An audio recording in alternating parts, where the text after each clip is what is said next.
Bueno, En el marco del proyecto de extensión de la Universidad de Congreso, que es sobre el defensor del pueblo y la defensa de los derechos humanos, tenemos como invitada a la doctora Noemí Pujovich, quien hoy día nos va a hablar de los derechos humanos de las mujeres. Así que Noemí, aparte de ser una profesional muy estudiada, trabaja en el campo de los derechos humanos de las mujeres como parte de la Asociación de Mujeres Sanjuaninas. Así que hoy nos va a comentar no solo sobre los derechos humanos de las mujeres, sino qué pasa con las mujeres en San Juan y sus derechos humanos. Bienvenida, Noemí. Muchísimas gracias por sumarte a este proyecto de extensión y brindarnos esta capacitación hoy día. hola, buenas tardes. Muchísimas gracias por la invitación. La verdad que me pone muy feliz y agradezco un montón el esfuerzo de estar a esta altura de este año tan particular generando estas actividades. Así que desde ya, Lili, gracias por la invitación y también porque sé que en cada lugarcito donde estás pones un granito de arena para poder colaborar en este necesario crecimiento hacia la igualdad entre varones y mujeres y poder visibilizar esto tan arraigado y tan histórico que nos lleva todavía en pleno siglo XXI a, a tener que lidiar con desigualdades profundas. Y bueno, son temas por supuesto muy delicados, que siempre es importante debatir democráticamente, y en estos ámbitos de debate sobre todo me agradó muchísimo que esté dirigido a futuras colegas. Me parece muy interesante poder llegar a ellas de alguna manera. Desde ya me pongo a disposición si quieren que compartamos fuera de acá alguna cuestión o intercambiemos ideas. Me parece que es muy interesante. Bueno, por supuesto agradecer también que haya abierto las puertas a esta propuesta a la Universidad de Congreso, y agrego un poquito a lo que decía Lili, que yo tengo como dos facetas muy marcadas, siempre me reconocen de esa manera. Una es la profesional y académica, y la otra es estar en el territorio permanentemente, en el día a día, y conocer y poder palpar la realidad de las mujeres en nuestra provincia, para después fusionar esto, ¿no? De la teoría a la práctica y de la práctica a la teoría, porque si nos quedamos solamente en uno de los dos lugares, el cambio es o irreal o mucho más complejo. Así que un poco desde esos lugares, y también, bueno, contarles que estoy en la Cátedra de Género y Ciencias Políticas de la Facultad de Ciencias Políticas de la FAXO, UNSJ, y estoy coordinando el módulo de Mujer y Derecho de la Cátedra de Camino a la Igualdad, que es una cátedra libre en la Facultad de Filosofía, Humanidades y Artes. En mi día a día soy litigante, soy abogada de víctimas de violencia, y recientemente he participado en la capacitación del Ministerio de Justicia y Derechos Humanos de la Nación con la intención de participar en el Registro Nacional de Abogados de Víctimas de Violencia de Género. Perdón.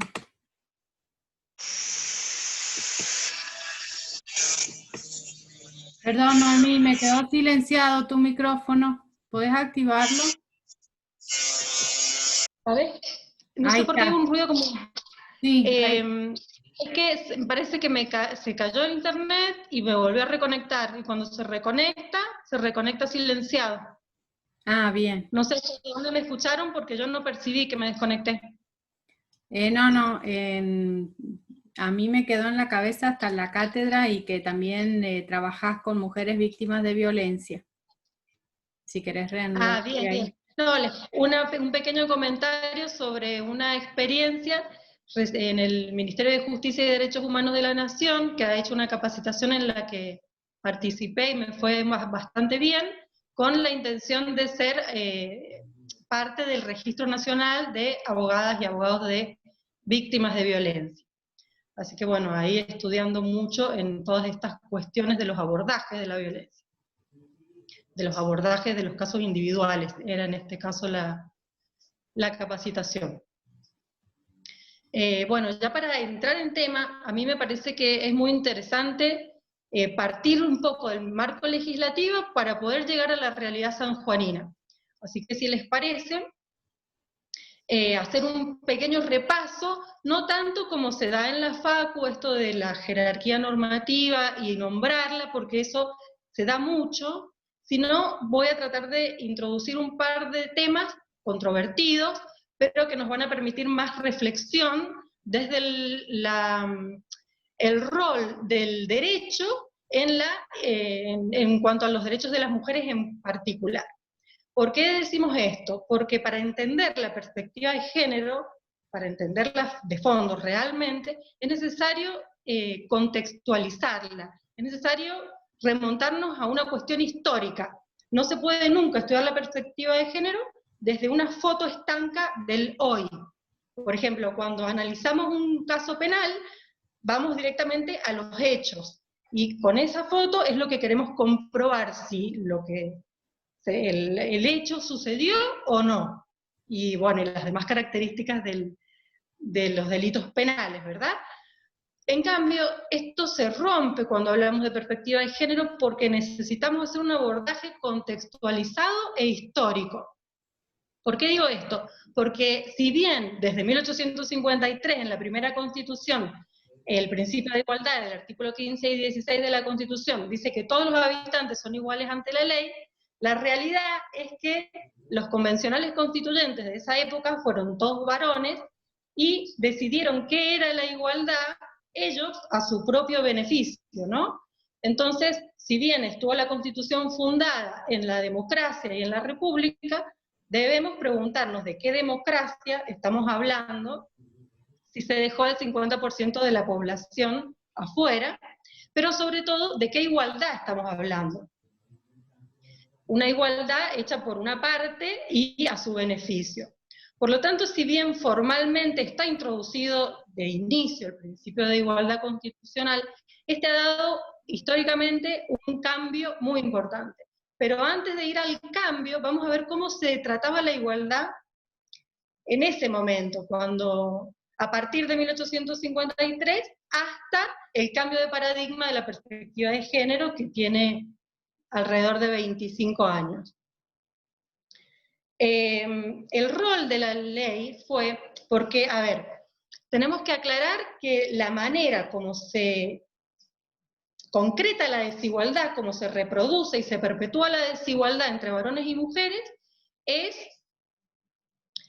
a través de la violencia.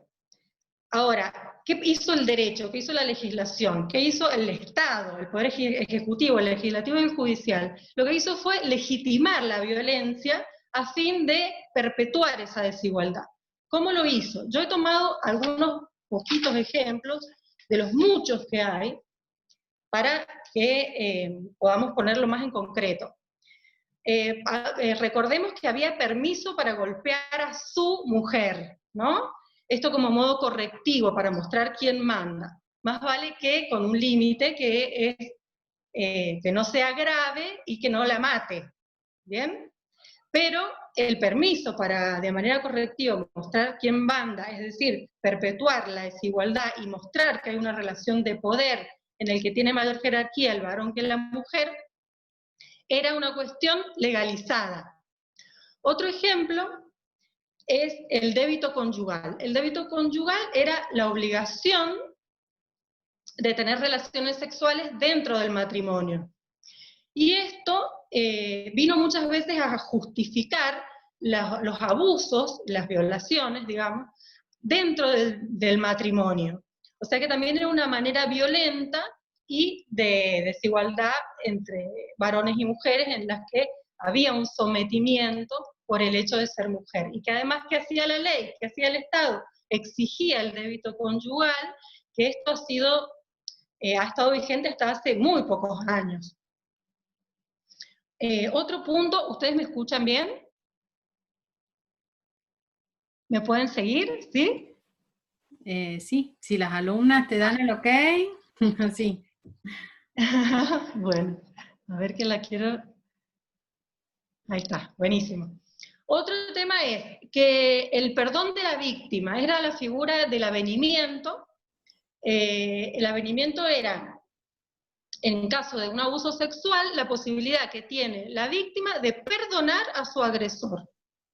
O sea que había una salida, digamos, en la que la víctima de una agresión sexual, que la mayoría de las veces es mujer, dependía de su propia voluntad, o sea que el Estado da la espalda y dice, cosa tuya si lo querés perdonar, digamos, así como decimos que los delitos son de interés público, que los delitos es una obligación del Estado tomarlo en sus manos y dar poner en movimiento todo su aparato, todos los mecanismos del Estado para sancionar o lo que corresponda. En el caso del abuso, esto no sucede, permite el perdón de la víctima sin que llegue al final a comprobarse la verdad del hecho y cuál sería la pena correspondiente. Otro caso que podemos tener en cuenta es la emoción violenta. La emoción violenta vino a justificar durante muchísimos años, a minimizar, a ser atenuante de lo que hoy decimos que es femicidio. O sea, lo que hoy hemos entendido que es agravante, que es el hecho de ser mujer, antes era justificado por medio de la emoción violenta, y se consideraba que en esos casos había una justificación, o era menos grave, mejor dicho, era menos grave el homicidio. Y en estos casos, yo no sé si se acuerdan ustedes de Monzón, que Monzón era un boxeador, que bueno, ahora está en la serie, que es muy interesante de ver en Netflix, y bueno, eso fue uno de los hitos que marcó no tanto la legislación, pero sí la discusión social, el debate en el seno social que empezó a cuestionar todas estas cuestiones de la emoción violenta y estos justificativos, digamos. Bueno, ni hablar del antiguo derecho de pernada. El derecho de pernada era cuando se le ofrece al invitado, por ejemplo, la mujer, que era una cuestión de cortesía, una cuestión que estaba avalada y no tenía ningún valor la voluntad de ella, ¿no? Podemos reflexionar también, acá llegado a este punto, sobre lo que es la instancia privada, porque también coloca a la víctima en una situación de que tiene que decidir si el Estado va a intervenir o no ante un abuso sexual o una lesión leve, que muchas veces termina en un entrampe porque le significa un costo muy alto, ya sea porque es una persona muy cercana a ella, un miembro de la familia, está en riesgo su alimentación, su economía, o distintas cuestiones que en la que queda en soledad tomar decisiones tan comprometidas. También podemos hablar como ejemplo del acoso en la administración pública, porque hay una legislación que, si bien está vigente en la actualidad, responde al viejo paradigma y, permite una serie de situaciones que actualmente están prohibidas. Por ejemplo, exige que haya una conciliación, cuando hoy la conciliación entre víctima y victimario está absolutamente prohibida. Y también se pretende que sea en un sobre cerrado la entrega, la puesta en conocimiento de la autoridad. Lo digo puesta en conocimiento porque no me alcanza para decir que es una denuncia, porque no cumple con las formalidades mínimas de una denuncia, que tiene que ser por naturaleza pública. Bueno, estos ejemplos, voy a aprovechar acá el último ejemplo de la legislación actual de la provincia de San Juan de la Administración Pública sobre acoso laboral, para hacer una referencia a los derechos humanos que mencionaba Lili al principio, porque esto que estamos analizando es nada más y nada menos que una mirada privada, privatizadora, digamos, de estos derechos. O sea, se reconoce que la vida libre de violencia es un derecho humano a partir del cambio de paradigma. Antes, el Estado avaló e hizo ley esa violencia, considerándola privada. O sea que las cuestiones de violencia, sobre todo en el seno familiar, se consideraron por muchísimos siglos cuestiones privadas de las familias. De acá, de este origen tan violento que nos ha colocado durante muchos siglos en una posición de desigualdad entre varones y mujeres, desde esta mirada privada es donde surgen, donde nacen estas premisas que hoy salen de nuevo de una manera ilegal, porque ya es contraria a derecho, pero es de donde surgen, por ejemplo, con mis hijos no te metas.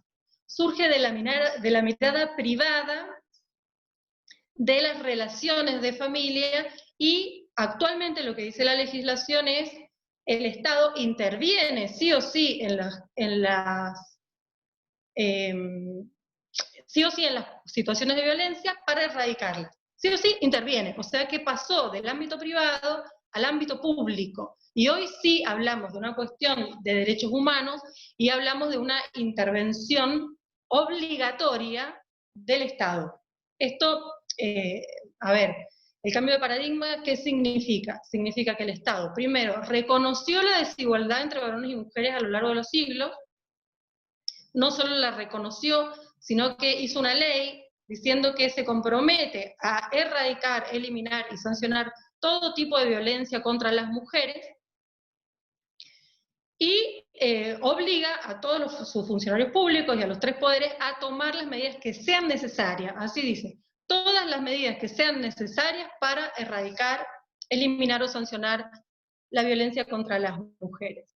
Si bien no me voy a poner a hablar de CEDAW, Belém do Pará y todos los tratados internacionales de derechos humanos y no, que contemplan este tipo de situaciones, sí quiero mencionar, porque me parece muy importante, la Ley Nacional 26.485, que es la ley para erradicar la violencia, todo tipo de violencia en los ámbitos que las mujeres ejerzan sus relaciones interpersonales.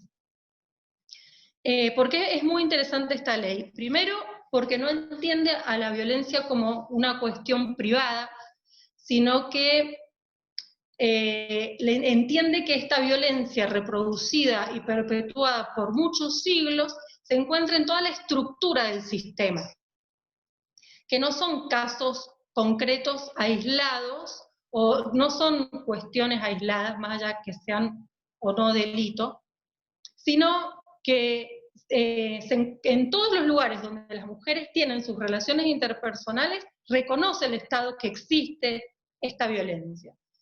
Entonces, la violencia como una cuestión estructural, como una cuestión de derechos humanos, como una cuestión pública, como una cuestión en la que el Estado tiene la obligación de intervenir. Bueno, esta ley también enumera los distintos tipos de violencia que ustedes conocerán, física, psicológica, simbólica, institucional, etcétera, todos muy profundos y dignos de un desarrollo extenso. Bueno, no es mi intención entrar acá, salvo que alguna tenga como ganas especialmente. De lo contrario, creo que si se ha entendido esta diferencia de cómo era antes, entendía la igualdad y cómo es ahora, estamos hablando de cómo era antes y cómo es ahora para nuestra legislación, ¿sí? No estamos hablando de posiciones personales, ni de qué pienso yo, qué piensa el otro. Aclaro esto porque hay muchas personas que dicen yo no estoy de acuerdo, y por estar en desacuerdo consideran que esto no se debe aplicar, y podemos no estar de acuerdo con numerosas leyes, pero en el caso de no estar de acuerdo, sobre todo si somos abogados, tenemos que presentar un nuevo proyecto de ley, eso ya lo sabe bien Lili, cómo es la cuestión, y modificarlo por las vías constitucionales y de la democracia que entre todos forjamos, ¿no? Porque ¿qué pasa en nuestra provincia? En muchos sectores hay como una voluntariedad, digamos, que depende de la voluntad en manos de quien caiga para ver si le gusta o no la perspectiva de género. Y esto trae muchísimos problemas porque no es una cuestión de opiniones, más allá de que en democracia todas las opiniones son válidas, y justamente lo que decía al principio es que generar debate democrático es lo que a mí me parece más interesante, porque todos nos equivocamos y todos crecemos, cambiamos de opinión, vamos construyendo opiniones como con participación ciudadana, pero sí es interesante poder estar atentos y ver en qué sectores esto no sucede. Bueno, en San Juan estamos un poco retrasados con el tema, digamos, en general, ¿no? Con numerosos esfuerzos y cuestiones que están buenas también. O sea, hay cosas que están bien y cosas que faltan. Pero en sentido nacional, latinoamericano y global, o sea, en San Juan particularmente estamos un poquito más atrás de qué, del paso de entender a la violencia como una cuestión privada para entenderla como una cuestión pública en la que el Estado debe participar. Lamentablemente, el diseño de las políticas públicas en la provincia responde, si bien hay algunas cosas que se han logrado modificar y que celebramos, por supuesto, responde más al paradigma viejo de la cuestión privada que a entender a la violencia como una cuestión de derechos humanos. Eso es una crítica a la que uno arriba mirando la realidad de las mujeres, porque si bien, como decía, las leyes son un ejemplo incluso a nivel regional y me animaría a decir mundial en algunos casos, las leyes argentinas con respecto a la perspectiva de género, la realidad de las mujeres en San Juan, cómo viven, cómo es su percepción, su comprensión, cómo ellas tienen acceso a derechos o conocen cuáles son sus derechos para poder ejercerlos, la puesta en marcha de los mecanismos para erradicar de manera inmediata, eficaz, todas estas situaciones, en eso estamos un poco, la realidad nos muestra que no está bueno. Yo les contaba que, bueno, soy abogada de víctimas y en general estos planteos que seguramente a nosotros nos parecerán bastante evidentes o naturales, no tienen los resultados que deberían, a pesar de que están aplicados en muchos casos por funcionarios de los tres poderes del Estado. Mejor dicho, están no aplicados. Así que bueno, hay muchos problemas. A ver, siempre cuando hablamos un poco de la realidad me piden cosas más concretas y hay millones, hay muchísimos.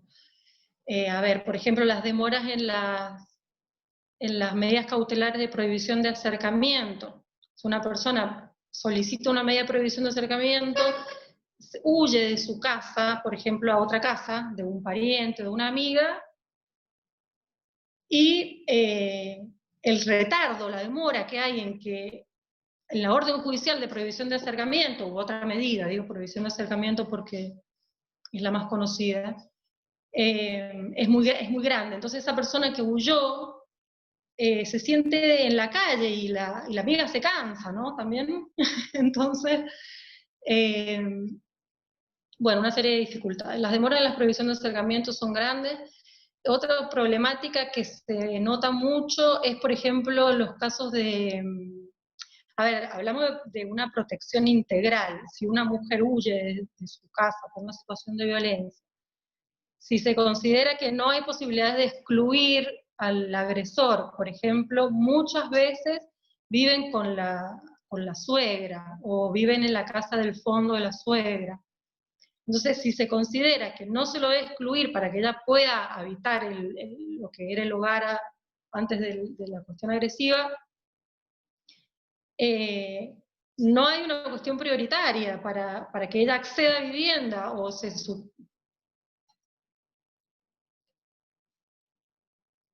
ahí apareció un cartelito que dice que termina la reunión, ¿no? No, ya está. Seguí. Sigo. Seguí tranquilo.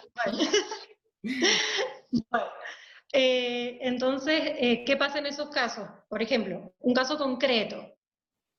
Vive en la casa de la amiga. Logra, después de 90 días, en ese caso fueron, después de 90 días, consiguió la prohibición de acercamiento. Hasta ahí estuvo encerrada en la casa de la amiga, porque si salía, el agresor no tenía ninguna noticia de la denuncia, ni que existía esa orden judicial. Una vez que logran la prohibición de acercamiento, ella empieza a hacer su vida, empieza a buscar trabajo, empieza a ver qué hace. Va al IPB a inscribirse y le dicen que a ella no la pueden inscribir porque no tiene grupo familiar, por ejemplo. O sea, es una contradicción muy grande. Otra situación del mismo tenor. Por ejemplo... Claro, son trabas que el mismo sistema le pone a la mujer para poder tomar decisiones y poder denunciar o poder irse de donde es agredida. Entonces hay que empezar desde arriba como para que puedan salir adelante. Claro, los obstáculos son un sinnúmero. Desde tomar la decisión de denunciar, el abordaje en la denuncia, pasar o no por el psicólogo según corresponda, pasar o no por el médico legista según corresponda. Cada uno de esos pasitos es una odisea, todavía.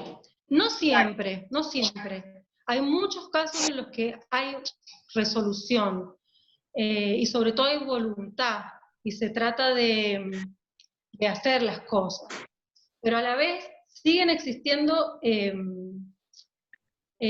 un montón de chicas, así como nosotras, que le ponen muchísima energía, que son muy trabajadoras, no todas, por supuesto, pero digo, hay un montón de abordajes que están muy bien, pero sin embargo, a mí me parece, esto sí es una opinión personal, que no se refleja en la decisión política la realidad de las mujeres en los cambios que deberían ya estar siendo evidentes.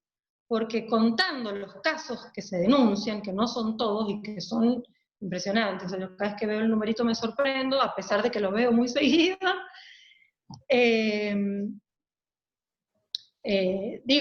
tener una cantidad, lo único que nos revela es que las mujeres viven mal. Ahora, ¿qué vamos a hacer con eso? También hay muchos déficits y también hay cosas que están muy buenas. Por ejemplo, les pongo una experiencia positiva para compensar. En el movimiento de mujeres sanjuaninas hay promotoras barriales, o sea que cada una en su lugar, en su departamento, en su barrio, en su zona donde vive, toma los casos. Esto no es algo reciente del movimiento de mujeres, esto lleva muchos años, por eso hay muchas compañeras que están ya entendiendo bastante el tema, y a la vez en este momento, que esta es la parte buena, la Dirección de la Mujer y el Ministerio de la Mujer, Géneros y Diversidades están haciendo capacitaciones y reconociendo esos trabajos, entonces ellas tienen ya su credencial de promotora barrial, así que se llama promotora barrial, y se presentan como tal y articulan con las áreas mujer departamentales, que son, dependen de la dirección del Ministerio de Desarrollo, sería. En conjunto también tiene alguna participación menor el municipio de cada lugar. En algunos más, se han comprometido más los municipios y en otros menos. Entonces, esas articulaciones son, no garantizan la solución, pero sí el hecho de estar participando, siendo protagonistas las propias mujeres de estas cuestiones, me parece que es una experiencia muy interesante, de la que, bueno, vamos a ir evaluando los resultados, ¿no? Porque no son tan rápidos. Bueno, recientemente han inaugurado el CAVIC, que es el Centro de Abordaje contra la Violencia de Género. Yo me reservo un poco las opiniones, porque yo creo que cuando algo surge nuevo, hay que darle tiempo a que funcione, ¿no? O sea, como que tengo expectativas, me gustaría que dentro de un año estar diciendo que esto funciona. El proyecto es interesante, mejorable también, pero sin duda que lo veo con alegría, digamos, como proyecto, pero no podemos hablar del resultado, y yo, como siempre digo, cuando vea a las mujeres que cambian los resultados, voy a hablar de qué las hizo cambiar el resultado. Mientras tanto, tenemos que seguir poniendo en evidencia cuando las cosas no funcionan también, ¿no? Claro. Noemí, yo voy a seguir tirando del hilo porque sé que tenés mucho más para decir y te lo estás guardando, así que te voy a incluir ahí ¿No? que nos digas. Hablamos de mujeres y hablamos de leyes con perspectiva de géneros, género, mujer. Antes decir género incluía a la mujer y hoy como que de a poco se va diferenciando y se va separando. ¿Qué nos podés decir con esto? Sexo, género, diferencias, diversidades. Mira, en realidad, a ver, ahora sí me obligas a hablar desde mi opinión personal. O sea, hasta acá hemos estado hablando de lo que dice la ley, y está buenísimo si queremos opinar, pero esto es una opinión. Quiero diferenciar porque hay cuestiones que son exigibles y otras que son opiniones, que van formando a la sociedad que queremos, ¿no? Yo veo que, en primer lugar, que hemos avanzado muchísimo las mujeres desde este recorrido histórico. Si pensamos cómo empezamos a hablar de estas violencias legitimadas, a la fecha, bueno, se notan muchas cuestiones, muchos cambios. Sí, el tema de género no es un tema exclusivo de mujeres, digamos. El tema de género es un tema también de la diversidad, tiene que ver totalmente con el género. A ver, la comunidad LGTBIQ tiene una lucha muy importante en su visibilización y en la exigencia de sus propios derechos. Lo que me parece, si no entiendo mal, Liri, que vos hacia donde vas, así es la misma lucha, ¿no? Porque yo creo que si bien las mujeres hemos conquistado todo lo que tenemos, porque en realidad nadie nos lo ha dado, sino que han habido muchas muertas, ¿no? Si vemos toda la sangre que se ha derramado en los distintos ámbitos, no podemos desconocer que cada una de las conquistas de derechos tiene un trasfondo de personas que están constantemente exigiendo sus derechos y muchas veces muriendo por ellos. Así es como, esa es la realidad. O sea, sin el movimiento feminista, esto no sería posible. Ahora, las mujeres representamos más del 50% de la población, en San Juan en concreto somos el 52%, y por mucho tiempo se nos intentó tratar como una minoría, ¿no? Entonces ahora hemos salido ya, a nadie se le ocurre decir eso, pero bien, y el tema, creo que hay una alianza estratégica con la diversidad, que es importante porque hay muchos puntos en común, pero creo que invisibilizar a las mujeres dentro de la E, por ejemplo, no me parece que sea una cuestión correcta. Creo que es correcto respetar la lucha histórica de las mujeres y su recorrido histórico, respetar la lucha histórica de la comunidad, de la diversidad, no sé cómo llamarle, digo diversidad porque vos lo has dicho así, Lili, pero también es controvertido cómo llamar. Yo prefiero nombrar a cada uno, ellos mismos se autoidentifican con LGTBIQ, y creo que hay muchísimas mujeres ahí. O sea, yo no soy más ni menos mujer por ser lesbiana, o sea, no es necesario. No es necesario, digo que esa es una faceta, la sexual, que es muy importante, sin duda. Pero no solamente es la sexualidad lo que te hace o no mujer, ¿no? Entonces, creo que es un tema que está abierto, que es muy importante generar el debate, y sí creo que es una lucha que tenemos puntos en común y otros que no. Y que sí, los que no tenemos en común, es muy importante apoyarnos. O sea, yo he participado muchas veces de los reclamos de la comunidad LGTBIQ, aunque no me sienta parte. Y me parece que si ellos apoyan también la lucha de las mujeres, es genuino y es válido. Ahora, confluir en que las mujeres nos diluimos dentro de la diversidad es un poco sacar esta historia, porque esta historia de estar confinadas a la vida, al hogar y a la vida reproductiva por una obligación legal, porque éramos incapaces de ejercer nuestros derechos para elegir qué hacer, teníamos que depender de un varón, ya sea primero el padre, después el marido. No podíamos estudiar en la universidad sin autorización del varón. Esto no es de hace mucho. Recuerden que en 1968 se conquista la capacidad de las mujeres en Argentina. Es muy poco tiempo. A partir de ahí viene toda la cantidad de leyes conquistadas. El divorcio y la patria potestad, que se llamaba en su momento, es de 1985 y 87. O sea que nosotras ya habíamos nacido, Lili. Ya teníamos 10 años. Yo no sé. Entonces, digo, no es la misma historia que la de otros géneros. Claro. No es la misma.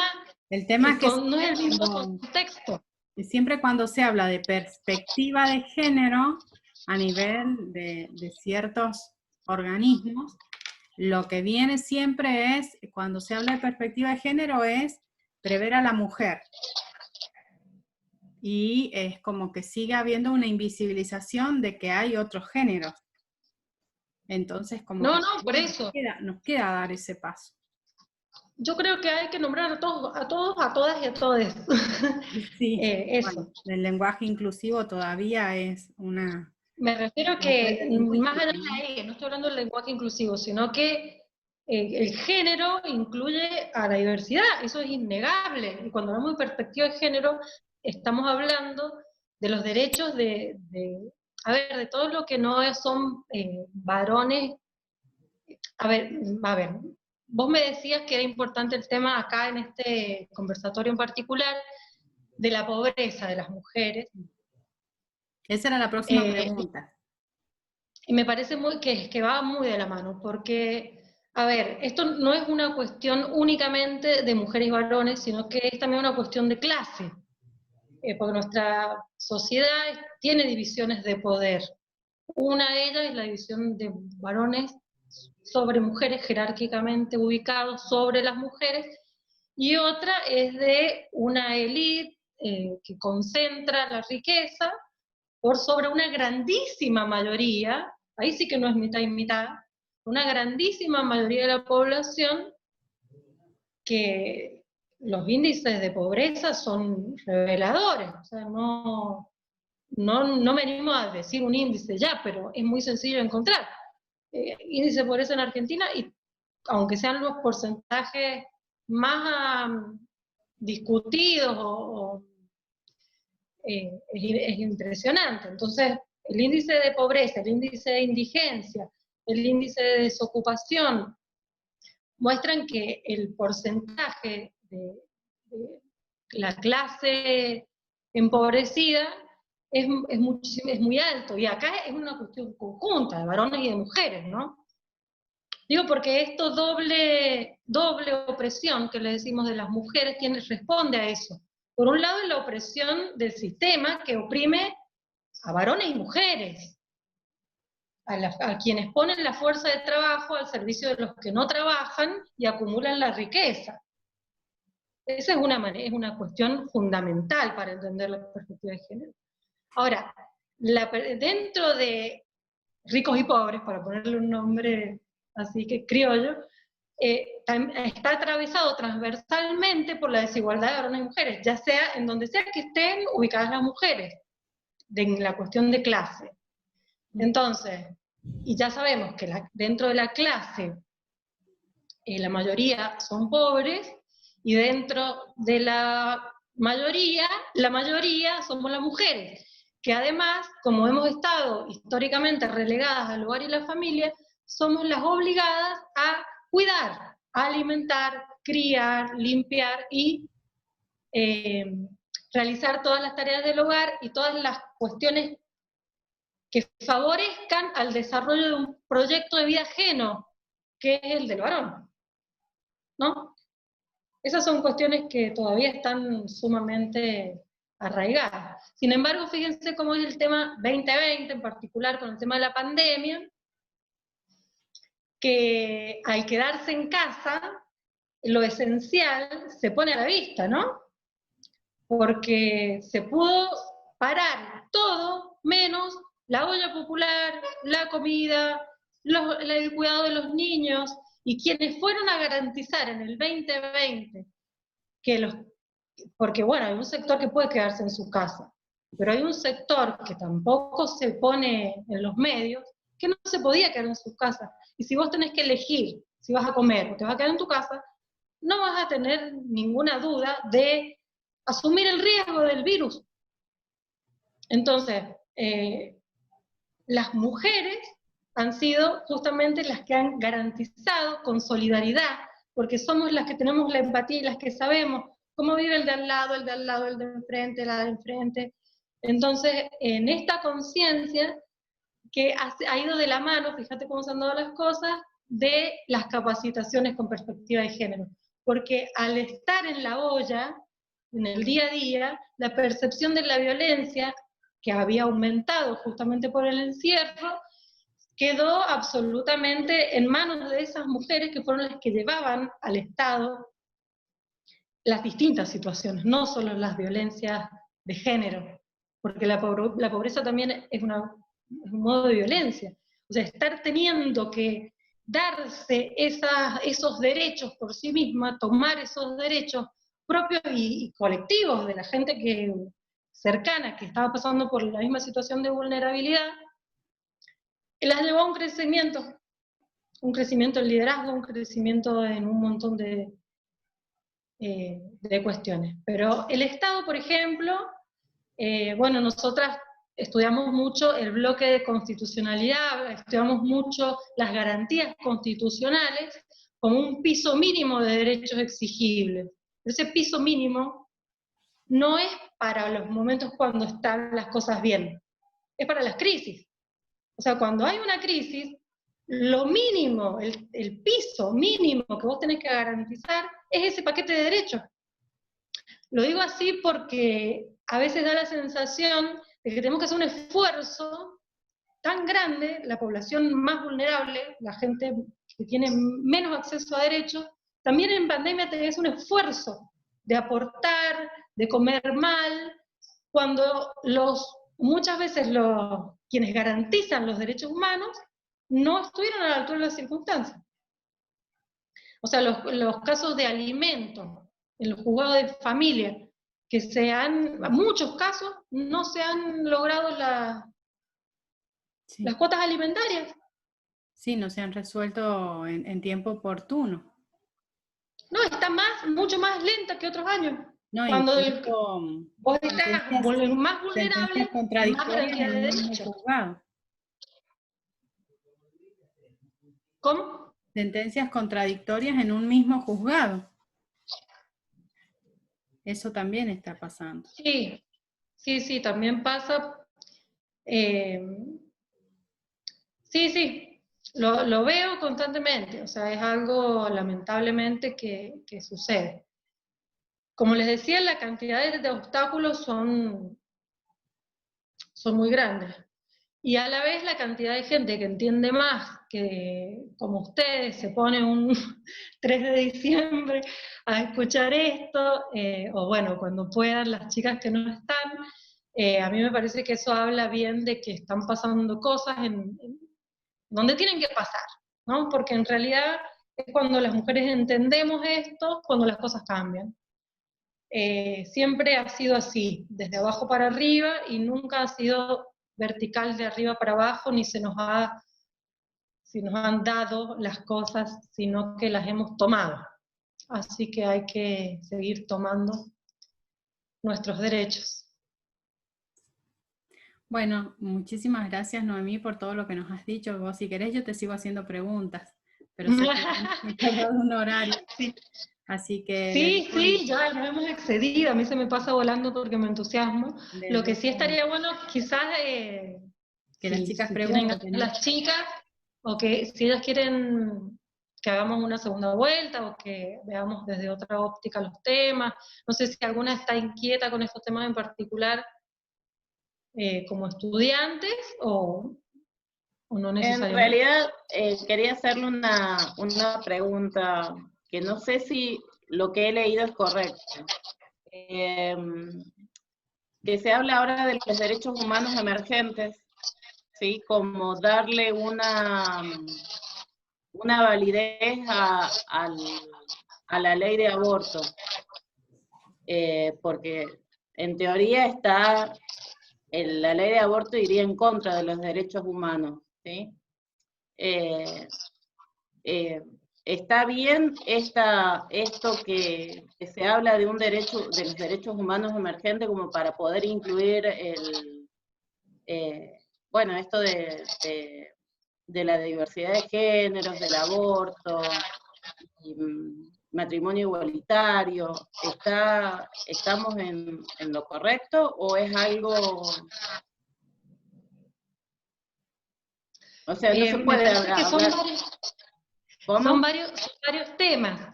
El tema de la diversidad, eso ya no está más en discusión porque existe una ley, ya desde el 2006, que reconoce eso y es un derecho humano. Ahora sí volvemos al tema formal y no de opiniones, sino que dice la ley. Eso es ley, es derecho humano, ya está, ¿no? Está cerrada la discusión, no estamos en el seno social viendo si la comunidad debería o no tener derecho, porque esa discusión ya se dio, ya los representantes en el Congreso votaron una legislación y hoy es ley. Como decíamos antes, no depende de mi posición a favor o en contra, sino que debe aplicarse, porque es la ley que hemos construido los argentinos, es ley del Congreso. Ahora, con respecto al aborto en particular, tenemos, bueno, la figura del Código Penal, pero lo que se está discutiendo actualmente es la interrupción voluntaria del embarazo. O sea que es algo que hasta acá, hasta hoy, digamos, no es ley en Argentina. O sea que sí estamos opinando sobre cómo queremos las y los argentinos esa legislación. Los argumentos a favor y en contra, vos seguramente habrás curioseado en la discusión del agosto del año pasado. ¿Año pasado? ¿O el anterior?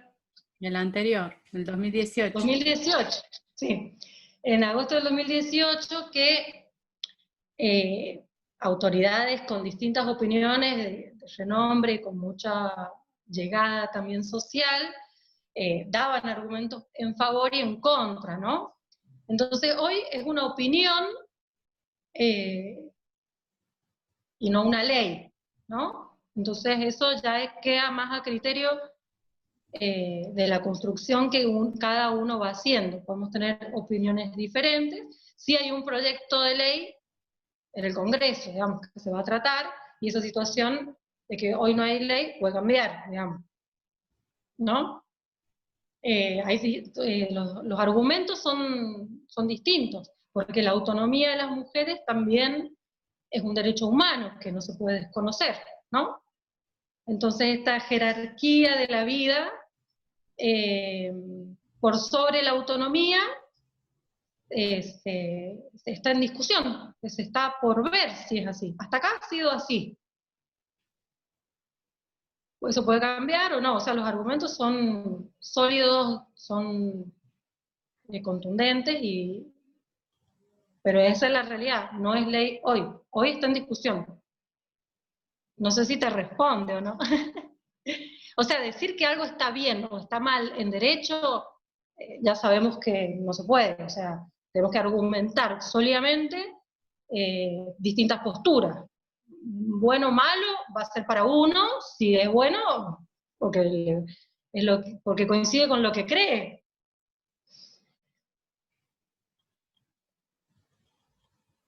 Totalmente. Gracias.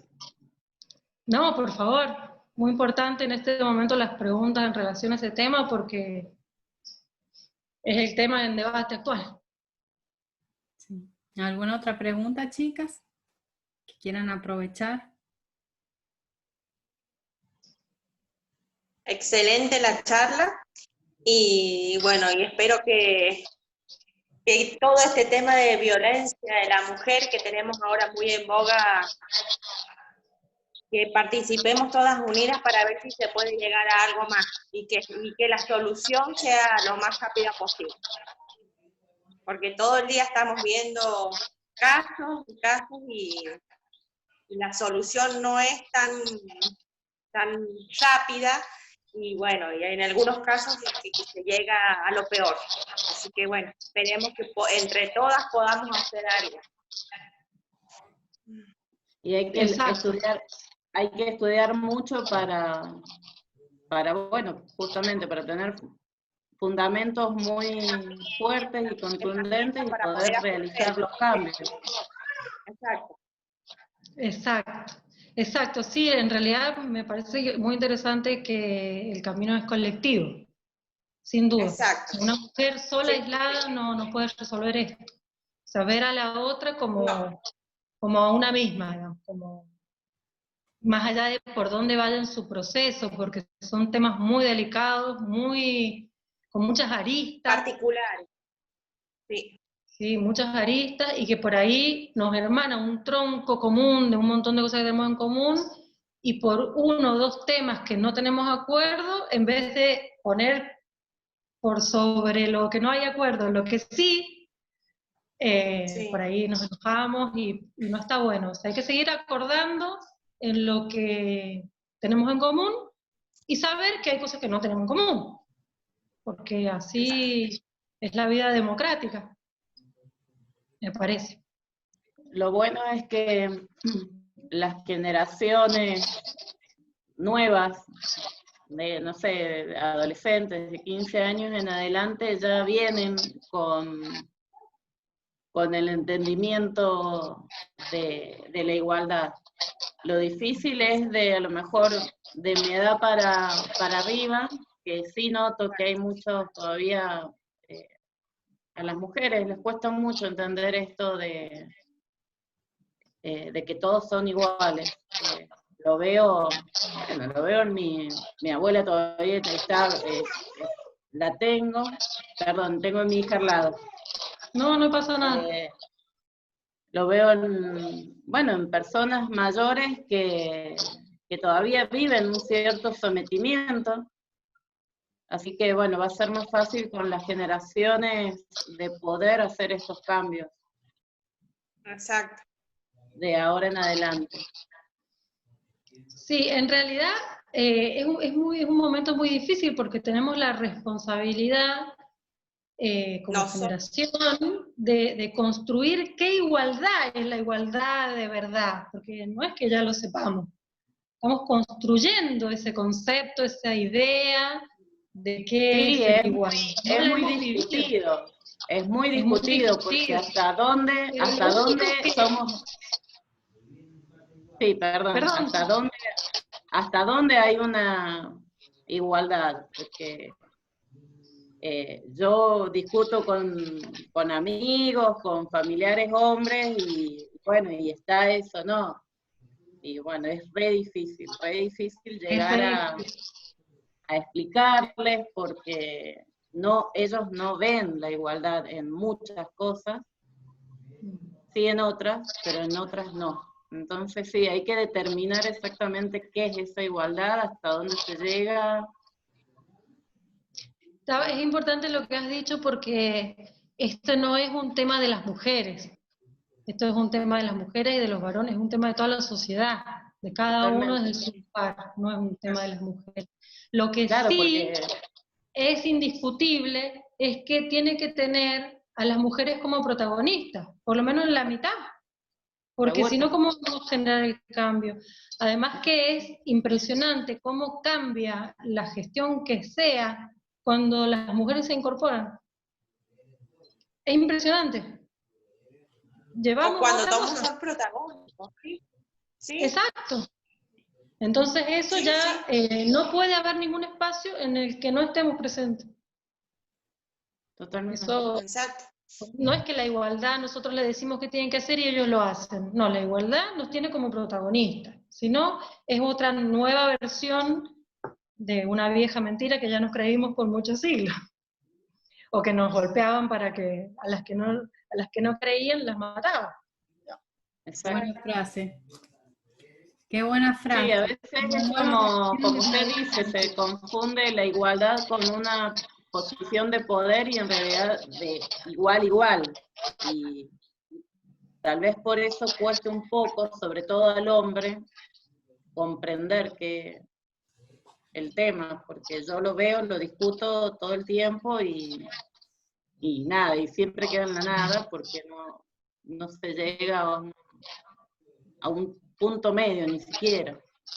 Sí, hay muchos momentos de frustración. Te Sí. puedo narrar un manual entero, pero Un hay 100 que años de hacerlo. soledad de frustraciones tenemos para escribir. En definitiva, esta es Bueno, una chicas, lucha yo de la poder. verdad que la he pasado re bien, me he sentido súper cómoda, me ha encantado que Bueno. estén en esto a pesar del 2020, diciembre y demás. Así que las felicito. Si quieren escribirme al mail, llamarme, le piden a Lili el teléfono. Y bueno, me parece buenísimo estar en contacto con futuras colegas, me parece re lindo. Y bueno, y sáquenle el jugo a Lili, que está calladita, no sé cómo, porque seguro que debe haber tenido ganas de hablar, pero bueno, me ha dejado totalmente el espacio, así que con mucho respeto de las tres, y bueno, y de las otras chicas que van a verlo luego. Así que, bueno, muchas gracias. Muchísimas gracias, Noemí. Muchas gracias y un gusto. Un gusto. Bueno, entonces te comprometemos para una próxima segunda vuelta el año que bueno. el año que viene, te vamos a dejar descansar para ahondar estos temas, y seguramente las chicas ya también más embebidas de todo el drive que tienen para leer en algún momento. Así que muchísimas gracias por acompañarnos, por guiarnos, por educarnos hoy en estos temas y por estar disponible a estas alturas del año y con estos calores. Así que, bueno, y gracias a las chicas que acompañan con una fidelidad intachable todas las propuestas, todos los horarios, todas las agendas que les proponemos en este proyecto de extensión, bueno, con el ánimo de lograr o de aportar desde donde estamos nuestro granito de arena para que San Juan sea una sociedad mejor. Gracias, Lili. Gracias a vos también por esta parte. Bueno, así que bueno, con esto damos por finalizada nuestra reunión. Me parece que se quedó sin internet, Noemí, o Sí. se le cortó. Así que con esto damos por Sí. nuestra reunión. Seguimos en contacto Bueno, en el grupo. Que anden bien. Dale.